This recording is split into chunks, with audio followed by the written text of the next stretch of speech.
Crude oil ഇറക്കുമതി ചെയ്യുന്നതിൽ മൂന്നാം സ്ഥാനത്തുള്ളത് ഇന്ത്യയാണ്. അതായത് ലോകത്തിലെ മൂന്നാമത്തെ ഏറ്റവും വലിയ ക്രൂഡ് ഓയിൽ ഇറക്കുമതിക്കാരായ ഇന്ത്യയിലേക്ക് പ്രധാനമായും ക്രൂഡ് എത്തുന്നത് വിദേശ ഉടമസ്ഥതയിലുള്ള കപ്പലുകൾ വഴിയാണ്.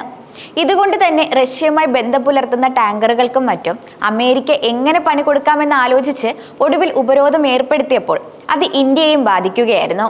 ഇപ്പോഴിതാ ഇതിന് പ്രതിവിധിയുമായി സ്വന്തം നിലയിൽ 100-ലേറെ ചരക്ക് കപ്പലുകൾ സ്വന്തമാക്കാനുള്ള നീക്കത്തിലാണ് ഇന്ത്യ. സ്വന്തം ക്രൂഡ് ഓയിൽ ടാങ്കറുകളുടെ ഫ്ലീറ്റ് സ്വന്തമാക്കുന്നതോടെ എനർജി സുരക്ഷ ശക്തിപ്പെടുത്തുക എന്ന ലക്ഷ്യത്തിലേക്ക് കൂടുതൽ അടുക്കാനുള്ള ശ്രമത്തിലാണ് ഇന്ത്യ.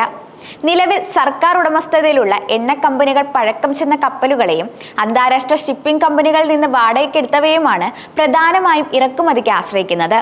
എന്നാൽ ഇതിനു പകരം കപ്പലുകളുടെ ഉടമസ്ഥാവകാശം, നിയന്ത്രണം, പ്രാദേശിക നിർമ്മാണം എന്നിവയിൽ ശ്രദ്ധ കേന്ദ്രീകരിക്കാനാണ് പെട്രോളിയം, ഷിപ്പിംഗ് മന്ത്രാലയങ്ങളുടെ നീക്കം. പദ്ധതി ഘട്ടം ഘട്ടമായി നടപ്പാക്കാനാണ് നീക്കം.